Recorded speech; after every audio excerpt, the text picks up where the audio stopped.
Ah bon? Ah, salut,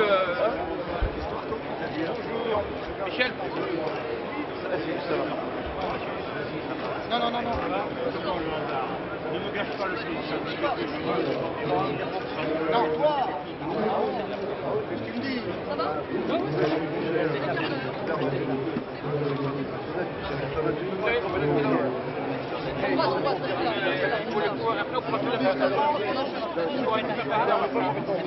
S'il vous plaît, vous restez là.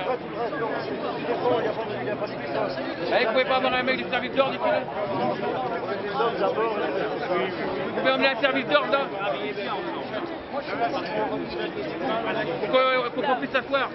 Je vais vous pousser. Allez-y. Vous allez reculer. Ça fait 10 minutes. Ouais, non mais juste de 1 mètre. Pour pas qu'il y ait des mouvements. On est collé au mur. Voilà, Là c'est impeccable. Là.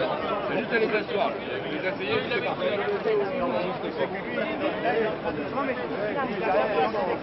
Ah bah non, on les laissera pas passer.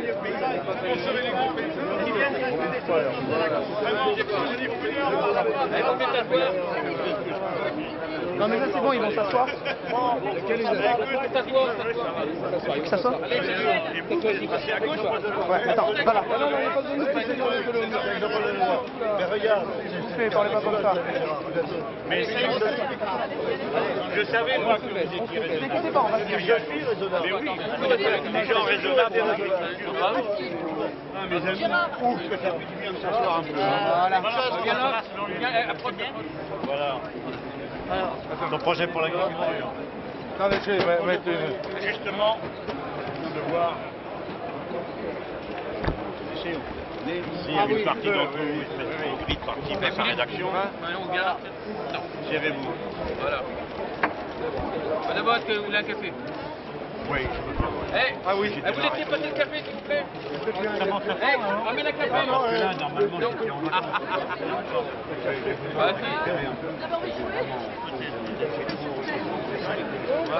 Mais bon, c'est mince. Et puis, comme on m'a dit, c'est déculturé. Moi, je suis un. Allez, on bouge plus maintenant. Je pense qu'il y a une chose qui vient d'être remarquée avec le passage du pouvoir en France.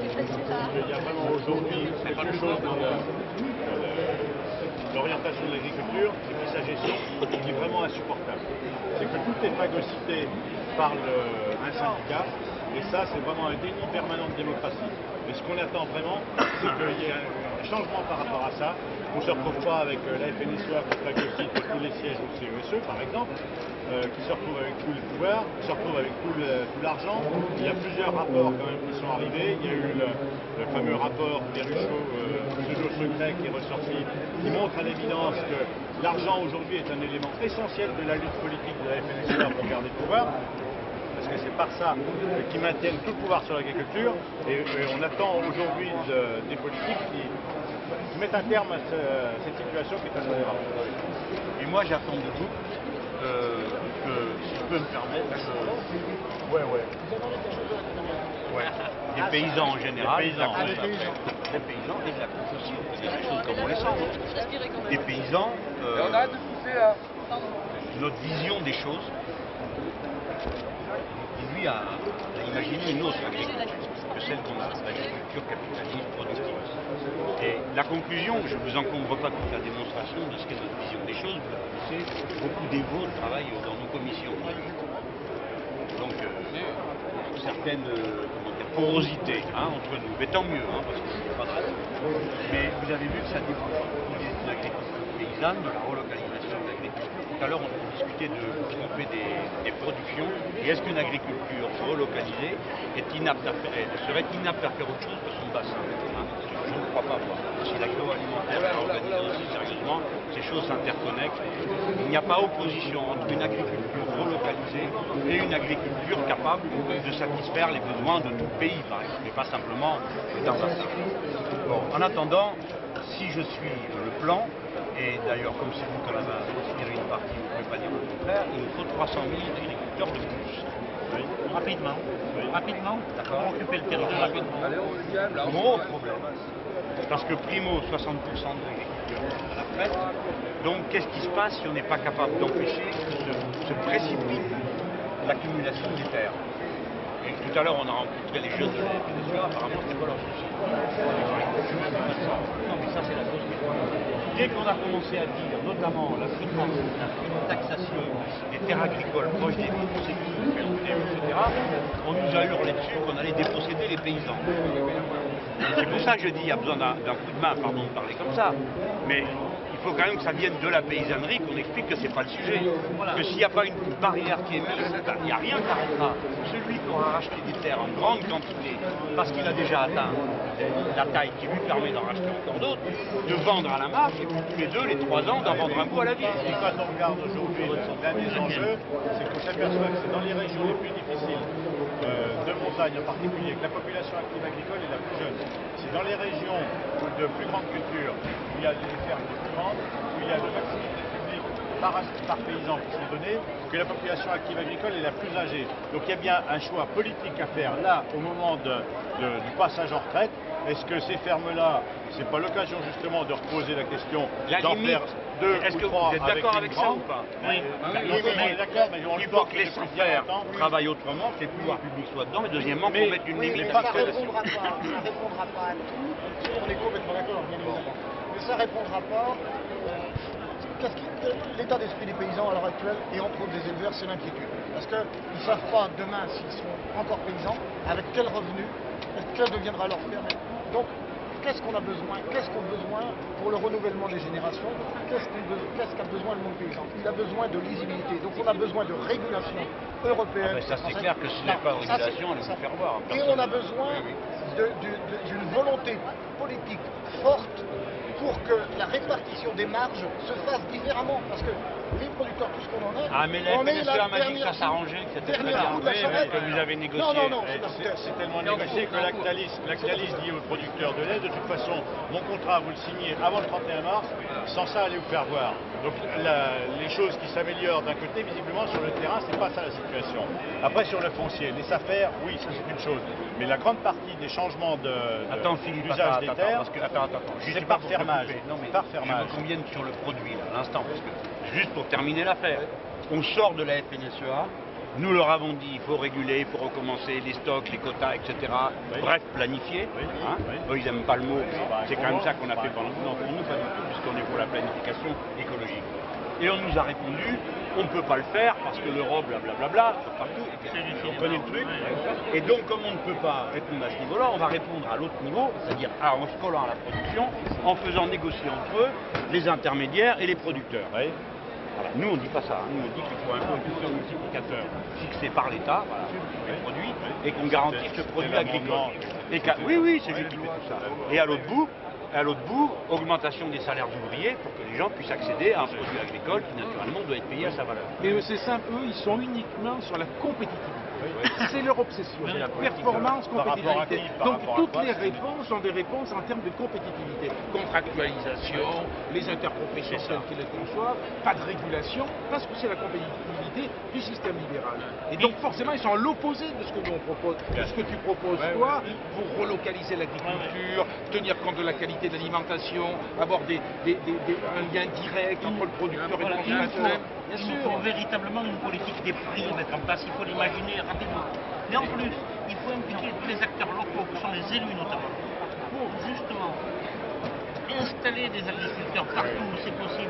Mais je crois qu'il faut qu'il y ait une implication des élus sur les territoires, sinon on s'en sortira pas. Nous, on parle de planification écologique, on imagine au niveau régional. Et notamment, ça commence par la question de la terre. Mais attention les gars, dans cette affaire-là, vous n'avez pas l'air de faire ça avec de la profession. Non, mais attends. Moi, je suis un fermier. Moi, j'exploite toute ma terre, je la loue à chacun.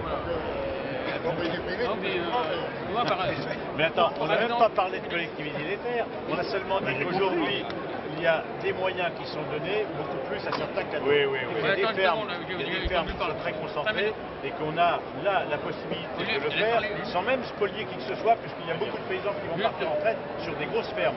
Donc il y a un enjeu là à avoir. À réaffirmer les choses telles que ça avait été fait auparavant, de ce qu'on appelait le contrôle des structures. Ça a été démantelé au milieu des années 2000. Et sur le terrain, même certains paysans de la FNSEA constatent qu'il y a une dérive qui devient insupportable. Elle est insupportable. Mais le temps qu'ils le constatent, ils seront morts. Non mais c'est d'accord. Mais en tout cas, ça veut dire que la prise de conscience qu'il faut vraiment mettre un terme à cette concentration, elle est bien au-delà de nos seules sphères syndicales. Et donc il y a bien Attends, lui il parle parce qu'après il faut que je m'en aille. J'ai mon père qui veut s'installer en agriculture. J'ai pas envie qu'il s'installe dans un monde désertifié de paysans. Il y a la désertification, mais il y a aussi la désertification de paysans. Aujourd'hui, on peut très bien produire. On sait qu'il y aura des fermes qui vont être produites, on peut avoir des proportions, on voit bien. Monsieur,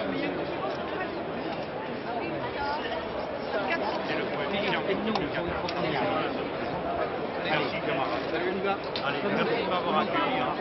Et par où je ressors les amis? Où on va là maintenant, Laurent? on va au stand bio. On va rencontrer à la fois le président de la FNAB et les syndicalistes de l'enseignement agricole.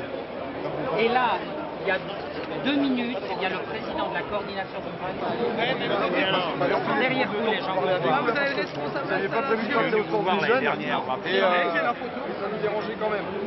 Alors on voulait vous parler quand même de l'installation parce que il y a 60% des agriculteurs qui vont arriver à la retraite là, quand même dans les 6-7 prochaines années.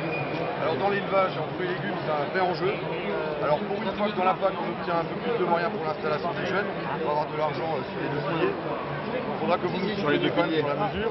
Sur le premier aussi. Ben les gars, vous vous contentez de peu parce que vous avez pas deux trucs. qui... C'est la cata, ils vous désorganisent les marchés, vous en rendez quand même compte, non?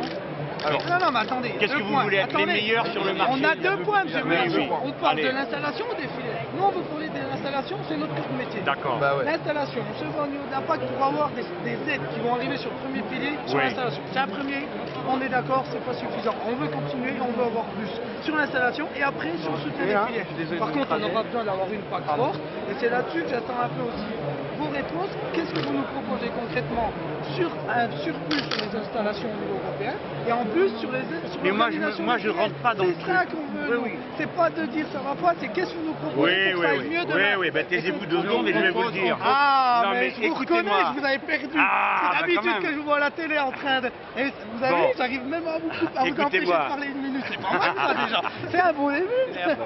Écoutez, quoi? Attends, faut quand même que je résume. Ah mais parce que attendez, sinon- s'il n'arrive pas à me répondre... Oui. De toute façon, je crois pas que je vais On vous vous convaincre. écoute, hein. on vous Je écoute. crois pas que je vous convainc. Je pense que Nous, on vous est êtes. apolitique. Nous, ce qu'on veut, c'est- Tiens, mon œil, t'es apolitique. Nous, ouais. ah bah si. Bon, écoutez-moi. Moi, je suis pas Moi, apolitique. je veux le meilleur d'accord qui soutienne. Oui, c'est ça. Heureusement que vous faites de la Moi, je suis pas Nous, apolitique. nous, Et c'est ma notre ligne- travail. Écoutez-moi, Allez, si vous laissez-le laissez parler. faire, si vous laissez faire la politique agricole commune qui est en train de se mettre en place et que vous vous réjouissez On ne des la 3-4 laisse pas faire. mais taisez-vous 2 On secondes ne et la laisse écoutez-moi. pas faire. Si, ben, qu'est-ce que tu fais, mon grand, On pour ne la l'empêcher? laisse Allez, pas vas-y, faire. explique ce que tu fais. Eh ben, aujourd'hui, on a été convaincus comme quoi il nous fallait une paquet jeune et il y est, parce qu'aujourd'hui, il n'y en a pas beaucoup qui ont réussi à mettre une ligne d'installation au niveau européen. D'accord. C'est quand même un début. Là, nous, c'est notre Oui. rôle, c'est l'installation. Après, on travaille sur l'organisation des filières. On a été reçu par M. Ciolos. C'est pas pour des prunes, c'est parce qu'il croit sur les propositions que l'on fait. vous le croyez? On croit. Bon, alors, attends, je peux répondre. Alors, qu'est-ce que vous nous proposez pour qu'on aille avec vous, Moi, justement, avoir une PAC plus et forte? ben moi, je vous propose de balayer tout ça d'un revers de main, parce que ce sont des c'est ça que je attrape-nigauds. veux. Ce qu'ils que sont vous en train de proposez faire, en face. écoutez-moi, c'est d'organiser un marché dérégulé dans tous les domaines. Sur les produits, primo, vous serez ruinés. Pas la Deuxio, réponse que je veux, oui, c'est mais ce je m'en que fous vous de la nous réponse que tu proposez. veux. On va avancer. Et vous écoutez ce que je vous dis? Pas de dénoncer. Non, écoutez d'abord, vous avez une tête, en dessous de vos cheveux, vous avez un cerveau, et vous écoutez toute une explication. Deuxièmement, ce qui sera dérégulé au niveau des produits le sera aussi au niveau de la propriété. Donc, c'est une autre agriculture dont on a besoin. C'est une agriculture paysanne, avec une planification au niveau des produits, au niveau des stocks et au niveau des marchés. Voilà. Si on fait Alors, ça, non, mais écoutez-moi, dites-nous vous avez dit... Non mais dites-nous comment vous allez faire ça. Très bien. Concrètement. Oui, comment vous concrètement, faites Comment vous je vais faites vous répondre Vous allez concrètement voir, à la parce qu'il y a- concrétude. Il y a 26 autres pays là en Europe. avec Oui, qui oui, on vote. voilà, c'est ça. Donc on se Comment- met à genoux et on demande Non, pardon. on se met pas à genoux. Alors Et comment écoutez-moi. Et comment vous allez les convaincre? Oui, mais votre Dites-moi. patron m'a déjà dit ça à la FNSE. On n'a pas de patron, on est les jeunes. On est les jeunes et en plus on a Même même bête, couleur que même vous. poil. On a Oui, la même couleur que vous. Hein. Alors, bon, Attendez. hein. Bon, alors on va commencer. Primo, les affaires. Il faut que les établissements publics y soient majoritaires. Deuxio, on met une taille limite aux exploitations celles qui sont en place et celles qui auront à venir en place. C'est quoi la taille limite ? Mais ça se discute par région. C'est pas du concret que l'on Ah veut. ouais, c'est ça, il est mignon. Ben non, il est Vous mignon. n'êtes pas sérieux. Mais puis vous, Mais vous vous n'avez pas de m'écoutez proposition concrète. Mais si. Non, c'est du blabla, je suis désolé, monsieur Mélenchon. Laisse Nous, faire ce avec que des l'on veut, États. c'est d'avoir du La concret limitation demain. Aujourd'hui, quand on va au niveau surfaces européen, on va proposer des... Ouais, Et c'est voilà. ça. Alors C'est vous le continuez blablateur. votre politique. Non, mais Très écoutez-moi fort. alors. Non, parce qu'en plus, vous n'avez pas de respect de Écoutez-moi. personne. Mais vous donc m'écoutez allez-y. pas. Ah, si, je vous écoute. Vous n'écoutez Sauf que pas. vous n'avez Allez, pas allez de faire concret. votre propagande du MP là. Donc, j'étais le ministère de l'Agriculture. Monsieur Mélenchon, juste une petite question. Non, non, non, non, il y a une rencontre avec les syndicalistes. C'est la de convertir les propriétaires terriens. Et ramenez-moi le jeune que je le convainc. Voilà. Bon, bonjour, c'est le syndicat de la FSU du ministère de l'Agriculture. Et la CGT du ministère de l'Agriculture. Eh ben, content de vous Le service public qui va un peu comme les politiques publiques, qui va quelque part. Mais en particulier, nous, on voulait évoquer la question de l'enseignement agricole, en particulier l'enseignement public, qui est minoritaire dans ce domaine-là. Vous êtes 40%. Bon, je reçois. Même pas, on n'est même pas, on est en dessous, encore baissé. on est à 35%. Oui, on était monté Qu'est-ce qui au s'est mieux à passé? Il y a eu des 40%. établissements fermés. Il y a des établissements fermés, il y a des classes qui sont fermées, il y a des élèves qu'on interdit de recevoir parce qu'au-dessus de 24 élèves, il faut dédoubler et ça coûte en heure. Et le privé, pendant ce temps-là, il accueille tous les élèves qu'on refuse dans le public. Et donc nous, la première proposition qu'on souhaiterait qu'un vrai candidat de gauche fasse, c'est de redonner au moins sur la mandature la priorité au service public, c'est-à-dire qu'il y ait plus de 50% des élèves qui soient scolarisés. Mais d'abord, là, rééquilibrer, c'est une première chose et vous avez raison de le souligner. La deuxième chose, c'est comment on met sous pilotage unique l'ensemble des enseignements professionnels. Ah ben ça, c'est la deuxième chose. Mais oui, mais c'est très important. Parce que il faut arrêter de penser les choses une par une, un petit bout ici, un petit bout là-bas. Sinon, ça donne comme ces pauvres jeunes gens qui sont tout contents d'un petit machin qu'on leur a donné dans un coin et qui ne se rendent pas compte qu'on leur tombe la laine jusqu'à la peau. Donc, écoutez-moi. Donc, ce qu'on doit faire, en mettant en pilotage comme ça, à ce moment-là, on peut commencer à parler d'une agriculture paysanne. Parce que quand tu la relocalises, grâce à un agroalimentaire qui lui aussi est à la mesure de cette relocalisation, tu commences à faire les produits que tu peux transbahuter d'un bois à l'autre du pays, d'accord? Oui. Non mais si je peux dire une chose justement sur cette question de tutelle unique, c'est aussi pour extraire l'enseignement agricole de la chape de plomb et des lobbies agricoles. C'est ça le problème de l'appartenance à un ministère de l'Agriculture. Et c'est bien pour ça que nous on demande qu'il y ait un pilotage unique du système éducatif, y compris complément, parce que je pense que ton temps est compté. Malheureusement. Le problème se pose de l'enseignement agricole, mais y compris un ministère où il y a aussi des services territoriaux de l'État qui deviennent aussi exemples aujourd'hui. Alors on parle d'une agriculture, de relocaliser l'agriculture, des circuits courts, etc. On a aujourd'hui des services, que ce soit les services vétérinaires, sanitaires, que ce soit les services qu'on appelait avant les directions départementales de l'agriculture et de la forêt, qui sont de plus en plus exemples, qui perdent leurs compétences techniques, c'est exprès. Et ça, c'est pour nous la reconquête, y compris de l'ensemble de ces services-là. Je vois bien ce qui se passe à l'ONF et les contrôles dans les abattoirs qui ont tourné à contrôle privé jusqu'à ce qu'il y ait à nouveau une catastrophe. On veut privatiser. Comme ça a été le cas en Angleterre. J'allais dire l'autre fléau du ministère de l'Agriculture, et là qui concerne tous les services enseignement comme le reste, c'est la question de la précarité. Le ministère de l'Agriculture est un des employeurs de précaires les plus gros de toute la fonction publique de l'État. Et ça, et dans le plan que prépare le ministre actuellement, le gouvernement se vante de vouloir sa loi de déprécarisation. Il y a un vrai scandale. Aujourd'hui, elle écarte 80% des agents contractuels du ministère de l'Agriculture. Ça ne sera pas le cas avec moi, parce que dans le programme, c'est écrit qu'on va titulariser les 850 000 précaires des trois fonctions publiques. Et on sait, parce que moi j'ai connu ça dans ma branche, qui était l'enseignement professionnel. On découvrait que les précaires, ils y étaient depuis 5 ans, depuis 10 ans, etc. Puis on me dit, ah, vous avez cassé le statut de la fonction publique. Mais non, on va faire un examen professionnel.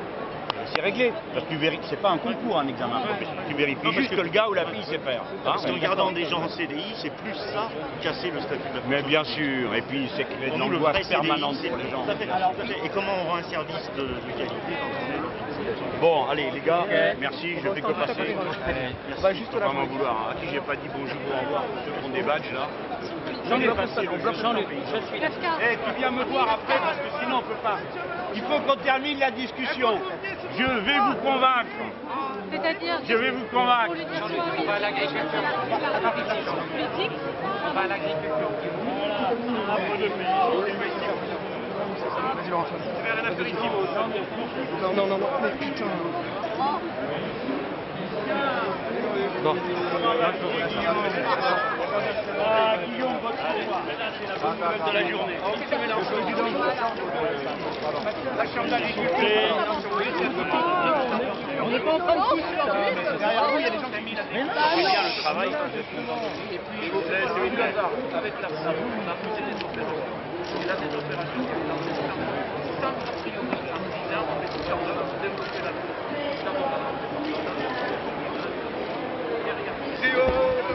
Alors, mes amis, voilà, par ici. Ça va, le vert, ça ne me va pas autant. Le rouge, ça doit. Non, mais par contre, le projet, c'est un projet intéressant parce qu'il est temps de changer une transition dans l'agriculture. L'agriculture biologique, elle porte un projet qui est un projet d'innovation sociale et dans l'intégration dans les territoires sur une agriculture paysanne et biologique. Parce que paysanne, alors il y a une conservation bien sûr, on a travaillé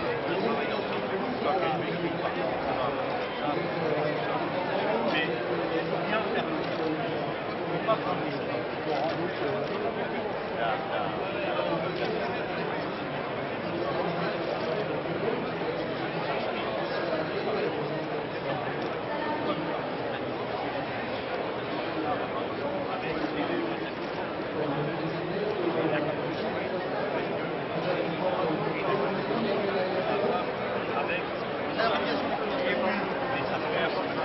La gouvernance,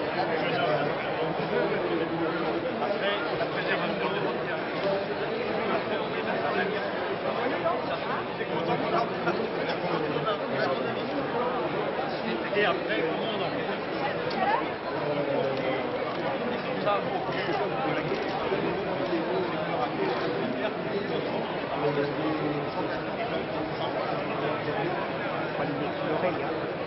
qu'on est en place. La dernière fois, il est coupé. Parce que c'est pas bien l'oreiller.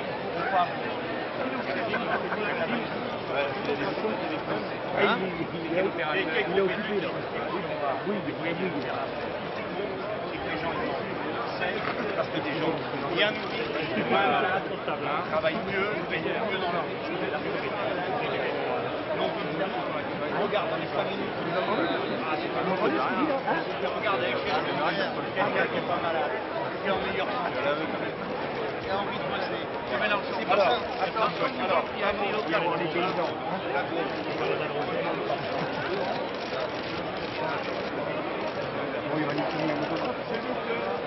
Travaillons la relocalisation, travaillons la formation, travaillons aussi les collèges de la zone. Hein? Avec lui? Non, il y a la manger. Oui, pour les petits. Hein? Ah, il y a oui au plus bien aujourd'hui. Oui, ben non, ça c'est... Le pays, c'est demain. Ah, c'est demain? Oui, c'est demain aussi. Il va joli, ah oui? Parce qu'elle est voûtée par les paysans. Ouais, elle, oh oui, elle va faire quoi? Impeccable. Alors, vous avez compris pourquoi la défense on a convaincu là. Qu'est-ce qu'il fallait oui. C'est quoi? Les céréales que nous produisons dans le sud de notre département, pareil, relocalisation, petite agriculture. Oui, oui, non, mais... Oui, sinon, mais l'année prochaine, ils viendront.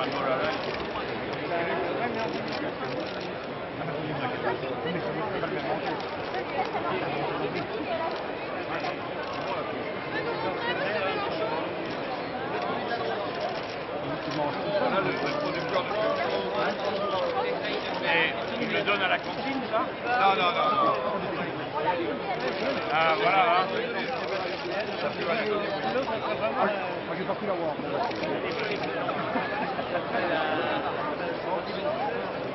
Et je mange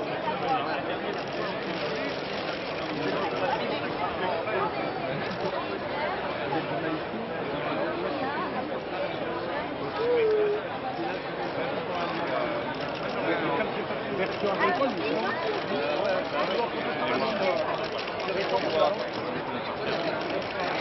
le bio, c'est pas plus cher que le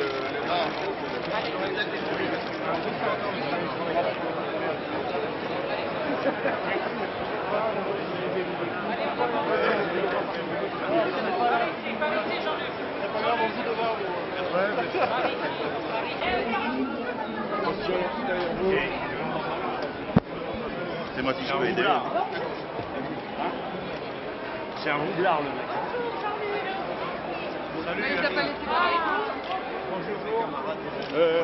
On fait là. Je vais là. À gauche, à gauche, à gauche. Toujours à gauche.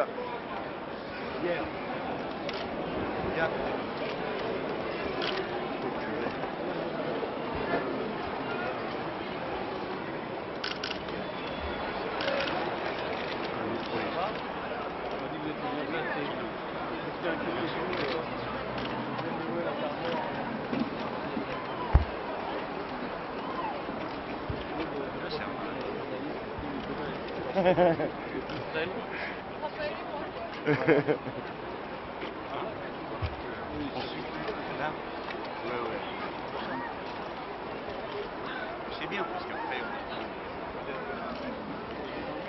Allez, franchement, si vous arrêtez un peu, on peut aller plus vite. Allez. Il n'est pas photogénique, Henri. Ah, j'ai une tête. Henri le personnage. Ça veut dire le monde sur la Ligue 1. Vous avez une équipe ou pas? Non, rien du tout. À droite, s'il vous plaît. Monsieur Vuillard est drôlement intelligent.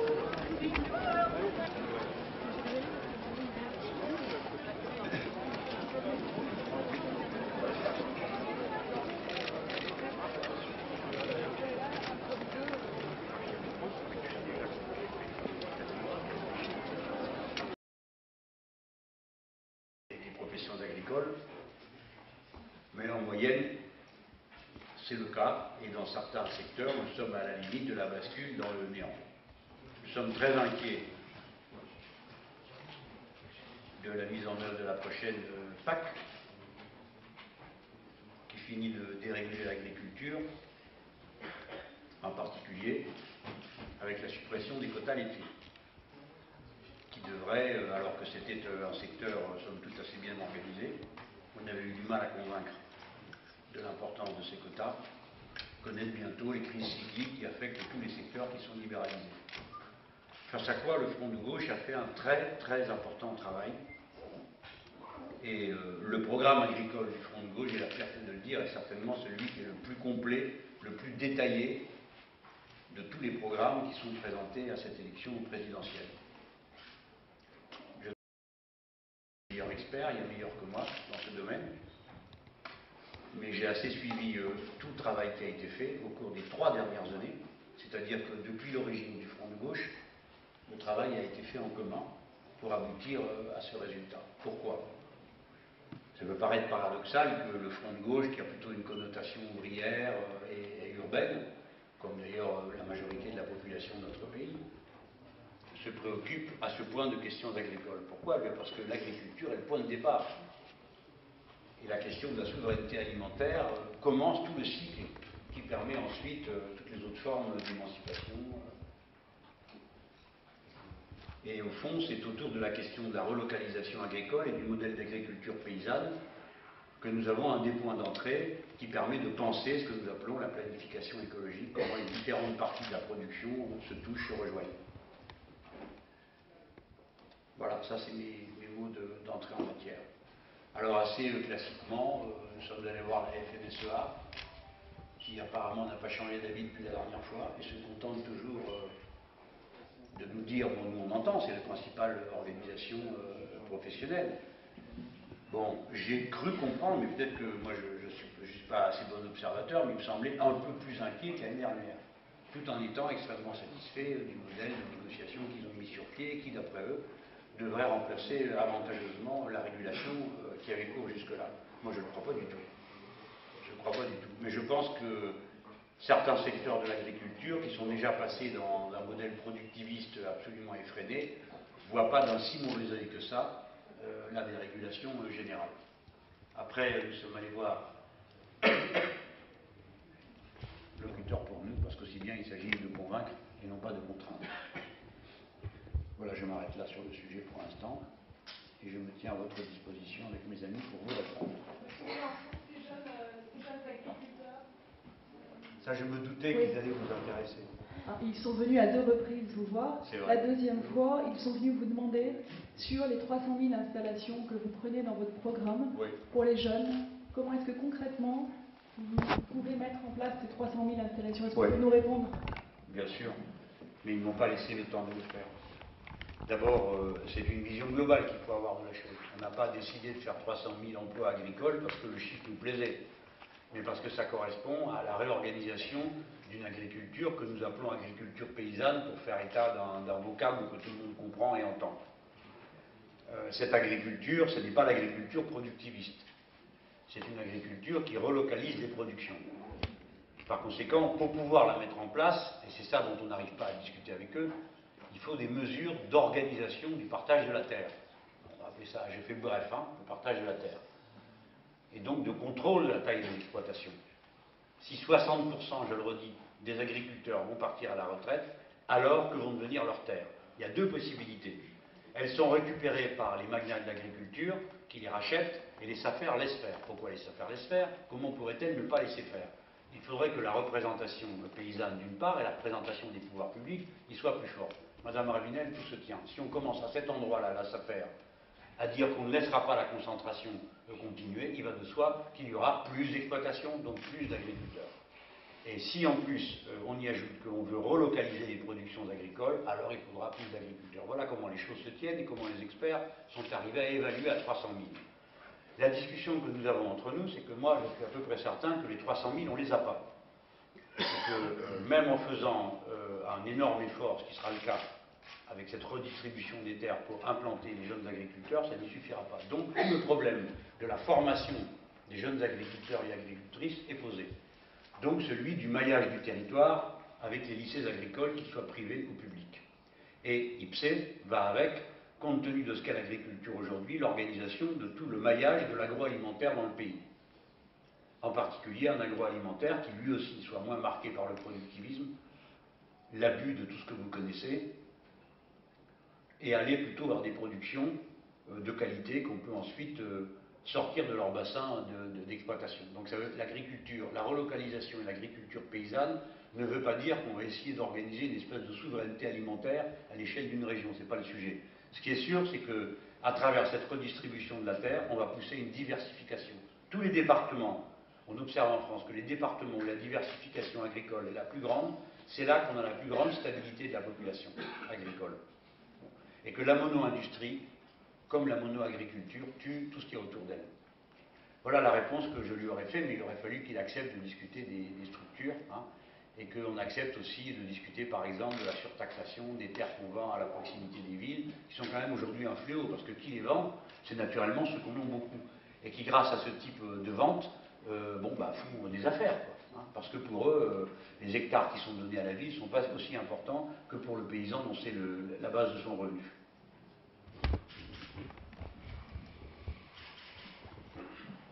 Monsieur Mélenchon, Thierry Mazur de l'AFP. Hier, le Conseil constitutionnel a censuré la loi réprimant la négation du génocide arménien. Je voulais savoir quelle était votre réaction. Qu'est-ce que vous en pensez? À cet instant, je n'ai pas de réaction parce que je n'ai pas étudié le texte du Conseil constitutionnel, ni consulté mes camarades parlementaires pour m'en faire une idée approfondie. Je me garderai bien sur un sujet comme celui-ci d'improviser une réponse d'après mon sentiment personnel. Donc je vous demande un petit délai de carence de quelques jours, le temps de lire et de bien me renseigner et de comprendre les tenants et aboutissants d'une affaire qui m'a l'air quand même de sentir la politique politicienne à plein nez. Monsieur Mélenchon, hier aussi, Nicolas Sarkozy a parlé de l'éducation nationale en proposant travailler plus pour gagner plus, cette fois-ci pour les professeurs. Qu'est-ce que vous en pensez de la proposition du candidat président? Oui, c'est un bobard comme les autres, puisque les précédents à qui il l'avait promis ont travaillé plus et gagné moins. Moi j'ai regardé ça, j'ai découvert ça ce matin. Je n'ai pas écouté hier soir. Je vais déjà commencer par vous dire que ce n'est pas là que se concentre le problème de l'éducation nationale. Le problème qui se pose à l'éducation nationale, c'est le démantèlement qui a été organisé de son activité. Et la crise des ciseaux, c'est-à-dire le moment où, d'une part, le vieillissement de la population enseignante et la baisse des postes mis à concours, et d'autre part, dans l'autre sens, la progression de la démographie scolaire, vont nous mettre au pied du mur d'une crise terrible, de sous-encadrement, qu'avec un aveuglement consommé, le président de la République ne veut pas voir, parce que son idée, c'est que l'éducation devienne pour finir un marché avec ses producteurs autonomes, ses établissements qui seront à gestion autonome, et nanani, nanana, vous connaissez ça, la décalque au niveau du secondaire et du primaire de la LRU qui fonctionne pour l'université, qui a été en quelque sorte la matrice de la réorganisation de l'éducation. Maintenant, j'ai regardé cette affaire de paye. Qu'est-ce qu'il leur propose? De faire 8 heures de plus par semaine, c'est bien ça? 8 heures de plus par semaine. Ça prouve déjà qu'il ne connaît pas le métier. Parce que si c'est 8 heures de plus par semaine devant les élèves, ça veut dire 16 heures en réalité, puisque pour une heure, on compte une heure de préparation. Bon, je le mets de côté, pour être aimable en commençant la journée aujourd'hui. Mais 8 heures multipliées par 4 égale 32. 32 heures pour 500 €, ça vous fait combien de l'heure? Est-ce que c'est net ou brut? C'est ce que je n'ai pas compris dans son explication. Mais si j'ai bien compris, ça nous met l'heure de travail aux alentours du SMIC. C'est ça qu'il appelle travailler plus pour gagner plus. Et si vous le mettez à 16 heures, alors là, ça devient carrément affligeant. Donc je ne prends pas au sérieux cette proposition. Je pense qu'elle est faite pour disloquer le corps enseignant, pour trouver dans le corps enseignant des gens qui, sous l'empire de la nécessité, ne peuvent pas faire autrement et se mettent à dire oui, et d'autres disent non. Bref, à continuer la sale besogne de division qu'il introduit dans toutes les corporations, dans tous les métiers, dans le pays tout entier. Je pense que c'est une idée hautement condamnable. Ce n'est pas par ce bout-là qu'il faut prendre le problème. Il faut prendre le problème par l'organisation générale de l'éducation nationale. On ne peut pas accepter le régime de l'autonomie des établissements comme il le conçoit, c'est-à-dire l'organisation d'un marché du savoir. On ne peut pas accepter que la carte scolaire soit démantelée. On ne peut pas accepter que le socle commun de connaissances remplace les programmes nationaux, et ainsi de suite. Donc je vois dans cette manipulation de M. Sarkozy une préparation parmi d'autres de cette organisation de la nouvelle éducation à laquelle il songe, qui sera le marché du savoir, avec des établissements autonomes dont les payes varieraient d'un professeur à l'autre, d'un établissement à l'autre. Vas-y. J'ajoute une chose, le cœur de la proposition de Nicolas Sarkozy. Mais juste pour un mot, parce que je ne veux pas exagérer, mais il y a aussi été question d'apprentissage, n'est-ce pas, hier? Bon, alors là, il faut quand même... Moi, je suis assez choqué de voir qu'il n'y a pas de réaction à la hauteur de la provocation que ça représente.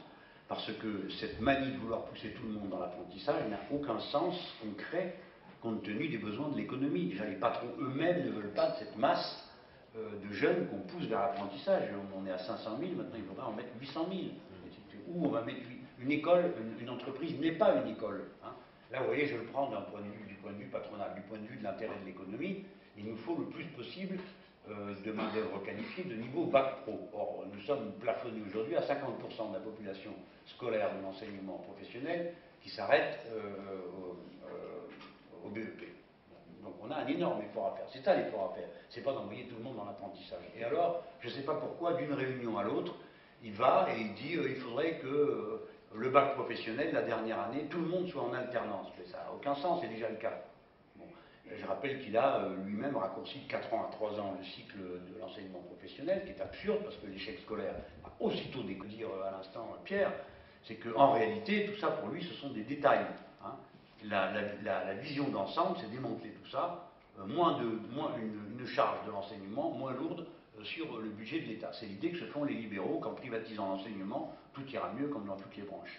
Voilà, donc je pense que hier c'était une mauvaise journée pour l'éducation et que on va avoir, nous, une écoute assez grande dans les milieux de l'éducation, compte tenu du fait que les gens savent bien, les professionnels savent bien que tout ça ne tient pas debout. Et je ne parle pas seulement des enseignants, je parle aussi des cadres, je parle aussi des administratifs et de tout le personnel qui est dans ce qu'on appelle le périscolaire, qui comprennent bien qu'il y a péril dans la demeure si cet homme est reconduit dans cette fonction. Autre chose? Oui, monsieur Mélenchon, pour revenir au salon de l'agriculture, et c'est pour François, la plupart des candidats, enfin, certains candidats à la présidentielle, vont jusqu'à l'espace Outre-mer, d'autres, comme vous, n'y sont pas allés. Est-ce qu'on peut savoir pourquoi? Parce que je dois aller à la manifestation et qu'on a raccourci mon parcours, mais je m'y trouvais l'année dernière. Hein.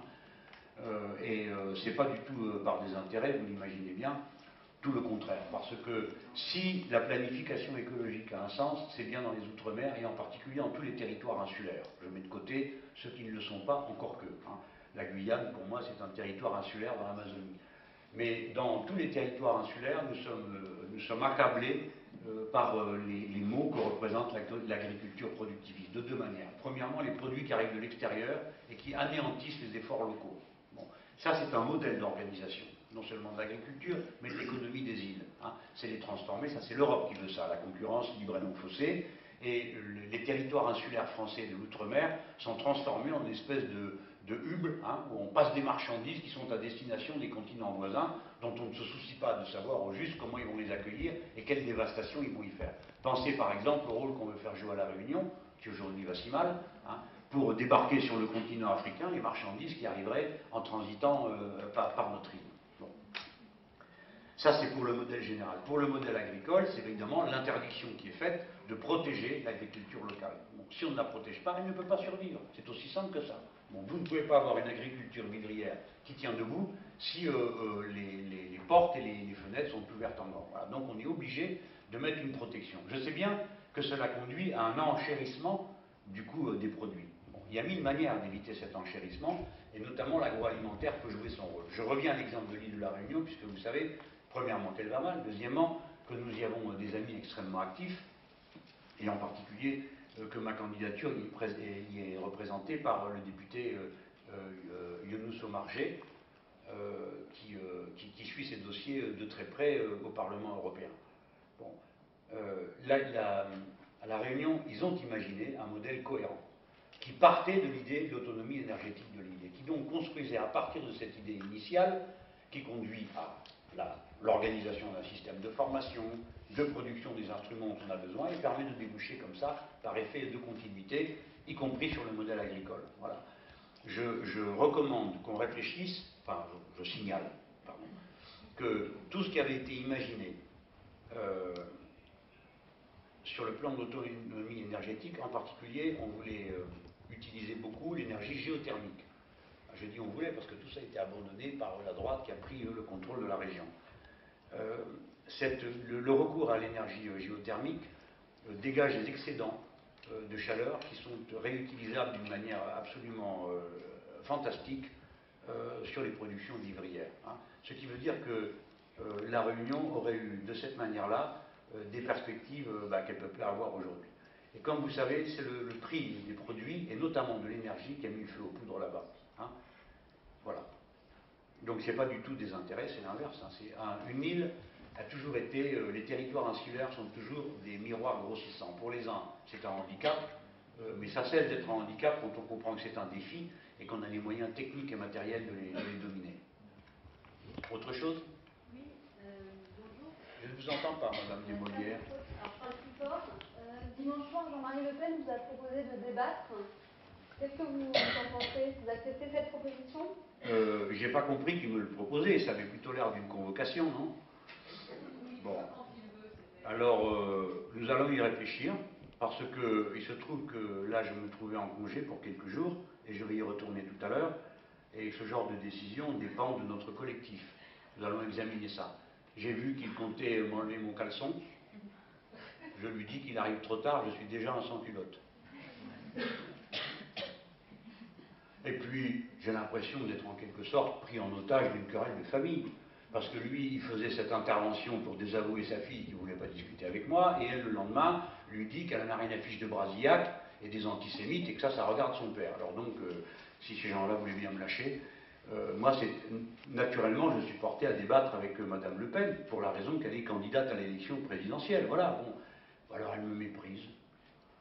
Et ne veut pas me parler, mais son père, oui, qui vient au secours de sa fille. Tout ça m'a l'air assez trouble, je demande à mes amis de démêler tout ça. Ses amis ont attaqué notre confrère Audrey Pulvar hier soir. Oui, en plus. Hier soir, ils se sont mal conduits, parce que ces personnes qui sont venimeuses et exaltées, encouragées par des chefs irresponsables qui citent des antisémites et des criminels comme Brasillac, se sentent à partir de là tous les droits, puisque de tels abus sont possibles. Pourquoi ne pas en plus aller injurier dans la rue un député et sa compagne et l'accabler de remarques racistes et antisémites? Tout ça ne vient pas de nulle part, tout de même ça s'enchaîne. Hein. On le voit bien. En quelque sorte, les Le Pen ont donné le signal de combat à tous ces gens qui sont assez souvent déséquilibrés, mal dans leur peau, et qui, à travers leur xénophobie et leur antisémitisme, expriment une espèce de névrose qui a été très bien décrite par Wilhelm Reich dans Psychologie de masse du fascisme, où il est expliqué pourquoi les extrêmes droites sont si souvent préoccupées de pureté de la race. Et Wilhelm Reich, qui est psychanalyste, il voit une racine. Il dit que c'est la peur névrotique et même psychotique de penser que papa et maman font l'amour. C'est dans Wilhelm Reich que vous trouverez ça. Donc on voit qu'on a affaire à des gens qui sont très sévèrement perturbés et peut-être que quelques soins leur feraient du bien. Vous parliez d'énergie tout à l'heure. Ce matin, François Hollande a parlé du gaz de schiste. Il n'a pas été très clair en fait. Il a dit que finalement, s'il y avait une technique qui permettait de l'exploiter en respectant l'environnement, pourquoi pas? Est-ce que vous êtes foncièrement contre dans tous les cas? Dans tous les cas. Écoutez, si François Hollande connaît une méthode pour prélever le gaz de schiste, et vu qu'il connaissait une méthode pour nettoyer les bêtes, ce matin, je l'envie beaucoup, je ne sais pas le faire. Bon, s'il a une méthode pour extraire les gaz de schiste sans fracturer les roches, eh bien, le monde en demande qu'à voir. Hein. Nous n'avons jamais été fermés au progrès des sciences et des techniques. Mais pour l'instant, de ce que nous disent nos amis, un tel procédé neutre pour l'environnement et notamment pour les nappes phréatiques n'existe pas. Donc, mais peut-être qu'il y a eu une découverte qui s'est produite la nuit dernière et que François Hollande en a été saisi le premier en tant que prochain président et qu'on lui a fait cette confidence.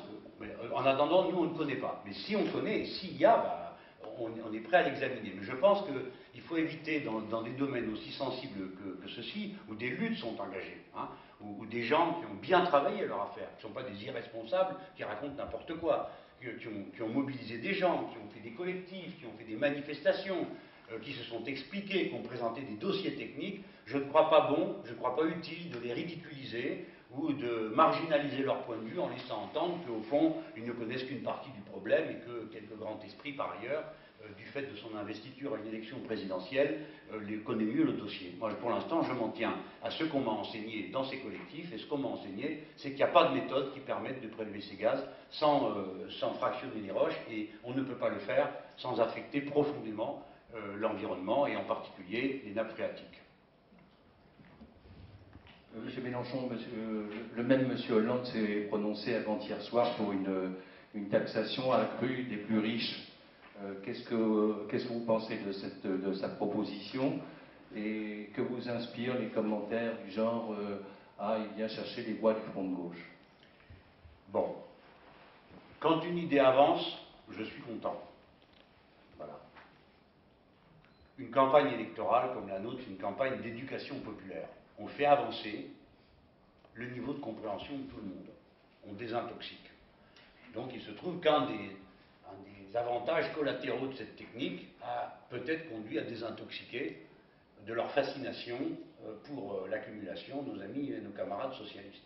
Plus sérieusement, attendez que j'ai encore gagné 2 ou 3 points, et vous verrez qu'on avancera beaucoup sur la planification écologique, sur le revenu maximum limité dans les entreprises, de 1 à 20, et sur la taxation des hauts revenus. Je pense que oui, c'est une des conséquences des progrès du front de gauche dans l'opinion. Bon, si François Hollande, je ne crois pas que François Hollande soit seulement soucieux de venir éventuellement prendre des voix, comme on dit, parce que nous, on n'est pas dans un partage du gâteau. Les gens qui se reconnaissent dans le projet du front de gauche ne sont pas si versatiles qu'en une proposition, on les abasourdit et on les capture, comme en allumant une lumière, ça attire les mouches. Hein. Bon. Non, c'est pas comme ça que ça se passe. Je pense qu'on a fait un travail sérieux et qu'on a convaincu. Maintenant, ce que je voudrais dire à mes camarades socialistes, c'est qu'aucune mesure n'a de sens par elle-même. Elle n'a de sens que quand elle se met en lien avec toutes les autres. Nous avons imaginé une taxation du revenu maximum limitée à 360 000. Je parle bien du revenu. Hein, du revenu maximum limité à 360 000 euros. Pourquoi 360 000 ? Il y a une raison. Si vous demandez à François Hollande pourquoi 1 million, peut-être il a une réponse. Moi, je peux vous répondre pourquoi 360 000. Parce que nous avons dit 20 fois le revenu médian. Et nous sommes partis de l'idée qu'il fallait comparer le revenu médian au salaire maximum.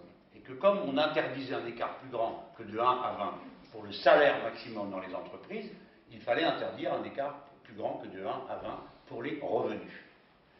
Voilà comment, par analogie, par décalque, se construit cette idée de la répartition des richesses, avec l'idée d'un maximum. C'est autour de ça qu'il ne faut pas tourner. Alors, on a compris que c'était la dernière tranche, qui était à 75% d'1 million. Bon, là, il y a quelque chose qui mérite un peu de boulonnage, hein, si j'ose dire. Nous avons prévu 14 tranches d'impôts. Pourquoi? Parce qu'il s'agit de lisser la progressivité, et pas faire des marches trop hautes, de manière à ce que la classe moyenne ne soit pas assommée par l'augmentation du niveau du prélèvement qui est fait sur chaque tranche. Donc quand vous en mettez 14, vous lissez. Là, il y a un problème, parce qu'entre sa tranche à 45%, qui était une tranche extrêmement basse, puisqu'elle était inférieure à celle prévue par messieurs Raffarin et Villepin, et la tranche suivante qu'il a créée sur TF1 l'autre soir, après nous avoir dit qu'il n'improvisait pas sur le plateau des promesses aux gens, il y a donc une tranche à 45 et la suivante à 75. Donc celui qui gagne 9 999 000 € est taxé à 45%, et celui qui gagne 1 € de plus est taxé à 75%. Bon, ce que je décris là est banal, c'est un effet de seuil. Mais justement, on évite les effets de seuil en lissant. Donc, la proposition que je pourrais faire à François Hollande pour améliorer son dispositif, c'est d'augmenter le nombre de tranches. Et peut-être finira-t-il par s'apercevoir que c'est en mettant 14 comme nous qu'on arrive au bon résultat, à une bonne gestion du prélèvement fiscal. Mais surtout, ce qu'il faut qu'il dise, c'est qu'il décrive comme nous une vision globale de la question des rémunérations, qui inclut la suppression des retraites chapeaux, l'interdiction des stocks options, et qui prévoit qu'il y a un maximum limité. Et surtout qu'ils nous disent, autrement qu'en faisant appel au patriotisme, parce qu'il perd son temps. Vous savez, il y a un très bon article, je me demande même si c'est pas dans le Figaro que je l'ai lu ce matin, que le niveau moral décroît avec la richesse. C'est-à-dire que plus on est riche, plus on est cupide, et moins on est soucieux d'intérêt général. C'est une enquête de comportement. Voilà. Donc il est absolument vain de faire appel au patriotisme. Alors, pourquoi? Parce que certains sont patriotes. Non, c'est pas dans le Figaro? Ah, c'est dans Le Monde, c'est une bonne lecture aussi. Donc, oui, ben c'est dans Le Monde qu'il y a ça. En effet, c'est un filet sur le côté. Où j'en étais, vous m'avez perturbé là. Ah, vous ne suivez pas? Oui, la richesse et la cupidité et le patriotisme. Bien sûr, il y a des capitalistes qui sont patriotes. Bon, c'est-à-dire qu'ils ne courent pas mettre leur argent à l'étranger. J'en connais un ou deux dans le pays.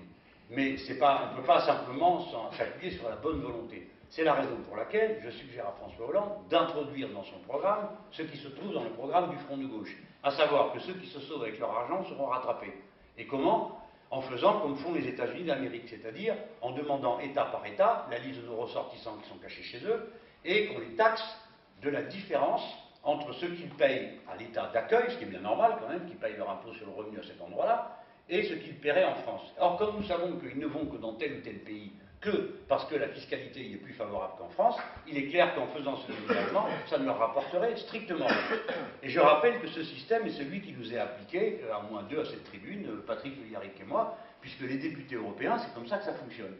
Nous sommes prélevés à la source, et nous faisons ensuite notre déclaration au fisc français en disant de combien on a été taxé, et le fisc calcule combien il nous aurait pris si c'était lui qui avait fait l'analyse de l'ensemble de notre déclaration. Voilà des mesures, si vous voulez, sans lesquelles la taxation à 1 million, et au-delà d'1 million, à 75%, bon, est une mesure un peu fragile et incertaine. Voilà, donc je me dis, encore 1 ou 2 ou 3% et tout ça va s'arranger, le programme va devenir beaucoup plus cohérent. Autre chose, on a fait le tour là, je peux aller à la manif?